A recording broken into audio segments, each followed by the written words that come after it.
Hello everyone, my name is Sahil Khalifa from section 13D. Our group members are Sahil Khalifa, Waja Rutik, Akhil Irgar, Jeet Patel and Solanki Deepak.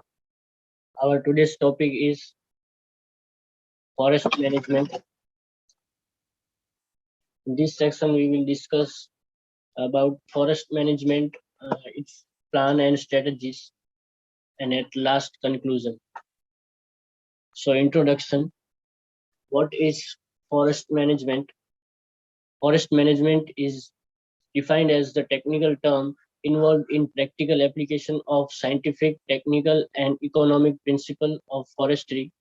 The term is defined variously by different authors, but now all in order to manage forest, the different objectives must be discussed upon, and a work plan should be made according to the condition of forest, just like we manage any farm management. The forest management is the branch of forestry whose function is is the organization of forest, maintain property of management and maintenance by ordering in time and place, organize the various operations necessary for the conservation, protection, and improvement of forest, the controlled harvesting of forest accordingly. It includes the application of business methods and technical forestry principles to the operation of the forest property, which is known as SAF, civil culture and agroforestry, which we will discuss further in this discussion.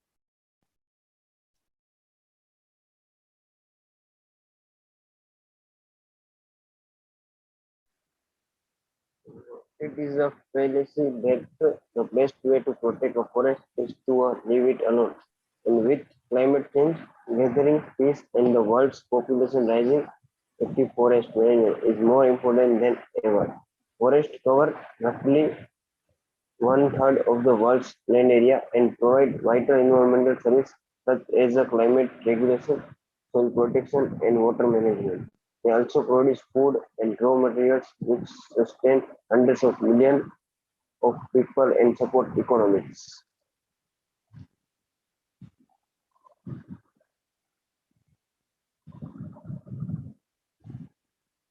Deforestation and forest degradation are the second leading human cause of CO2 emission contributing to global warming, according to the Intergovernmental Panel on Climate Change.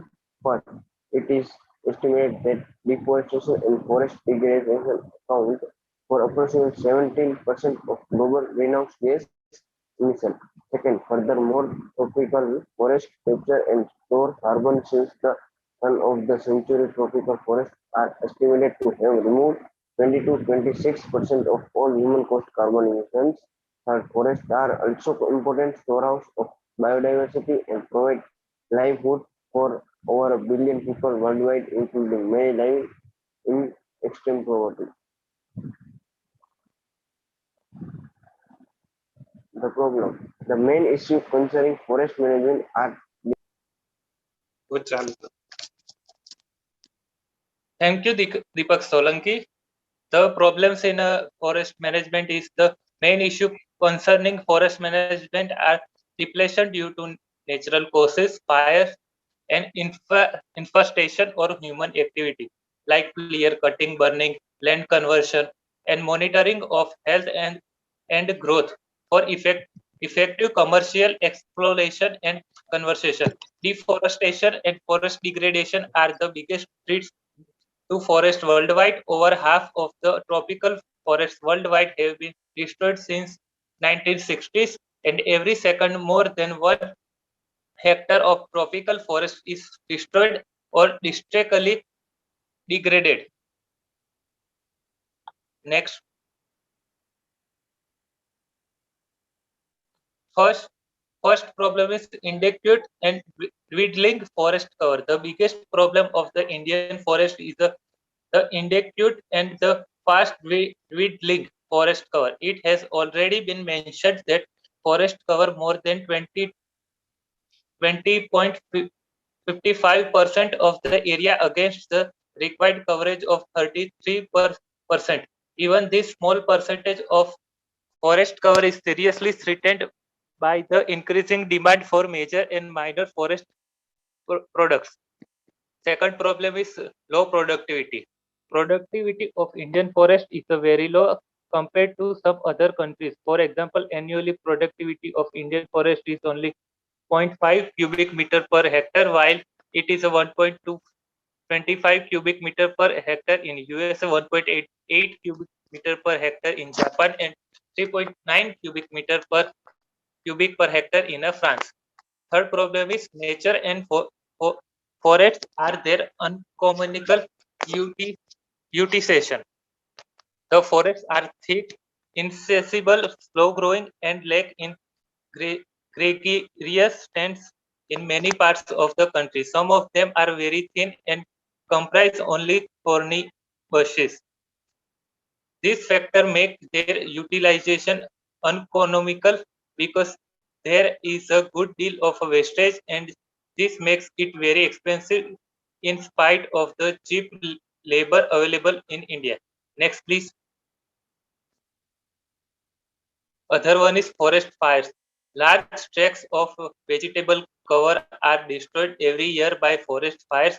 Forest fires in India are most destructive in a dry season.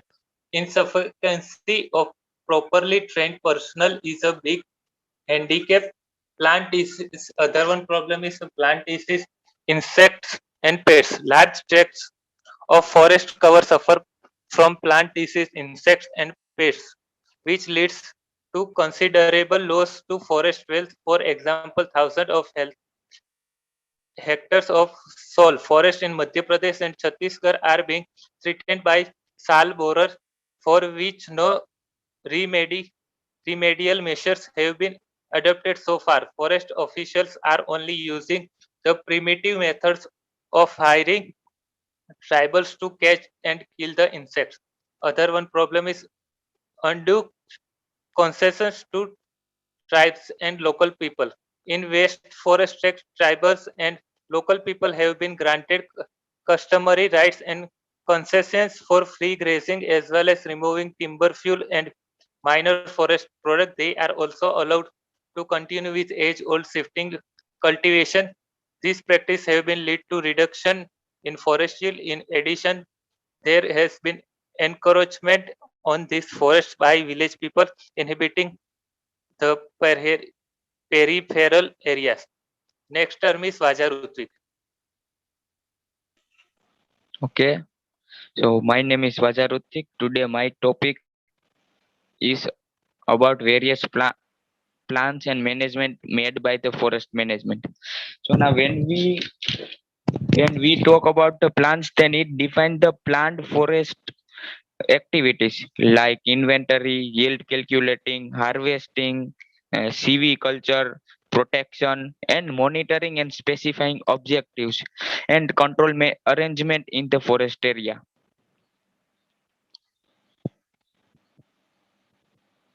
Next, now when we talk about the planning, then there are some planning methods which I am going to tackle over here. Out of them, one is harvesting system, which includes clear cutting, shelter wood, group selection, and single tree selection.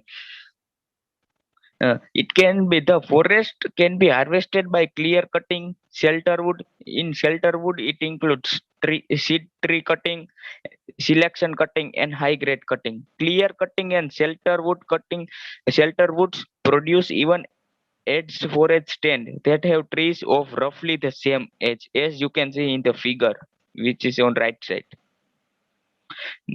Okay, now the second planning method is control and monitoring of harvesting activities. Means we have to monitor and control what we have to obtain for requirement of good forest management. This includes control in harvesting our forest trees and looking properly to our trees, and also monitoring them by collecting the data about the trees, how they behave to particular temperature, climate, and also season.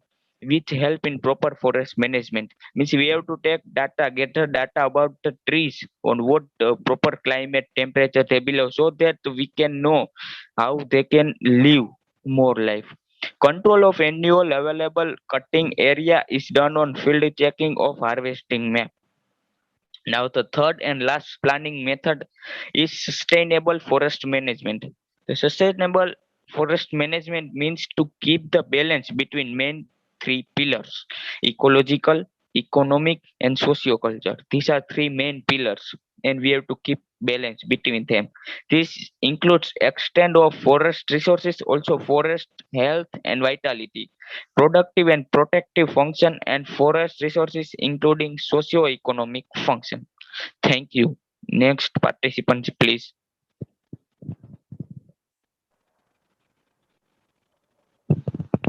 Jeet Patel, please continue.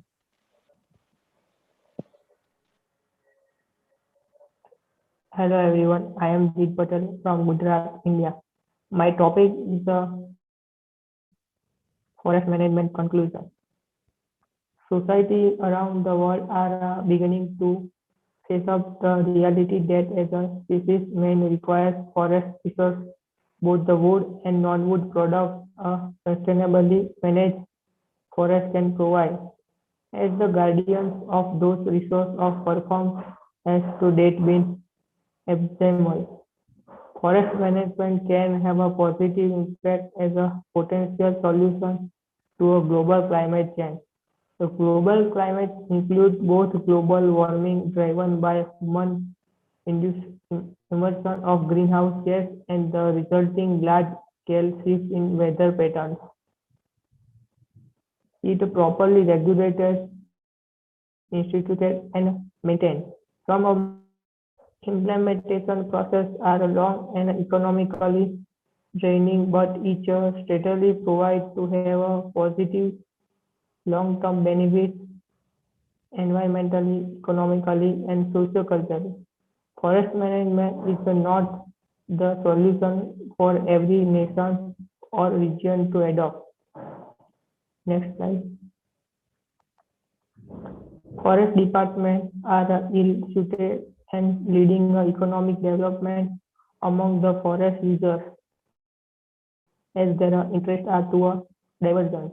Other state agency and third-party facilities are necessary.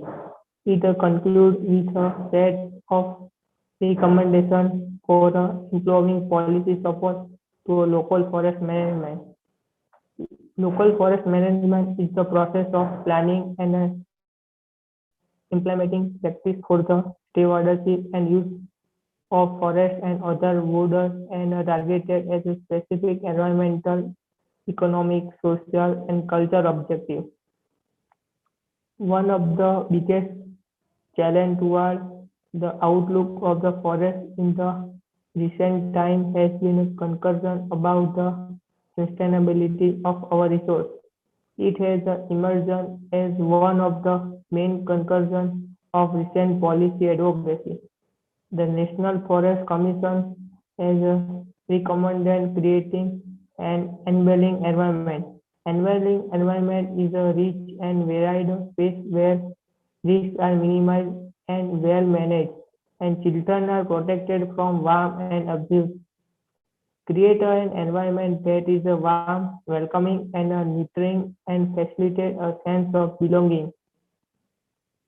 Assessment, monitoring, and reporting and national level criteria and indicators for sustainable forest management. Thank you.